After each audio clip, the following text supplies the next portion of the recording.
увидел картон и понял, что я, в принципе, могу его использовать как основу для моих работ.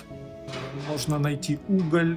И также пытался из подручных средств начать воссоздавать исторические, культурные, сюрреалистические, символические сюжеты, связанные с крымско-татарским народом. Эти работы — это такой своеобразный дневник апокалипсиса, который произошел с крымско-татарским народом.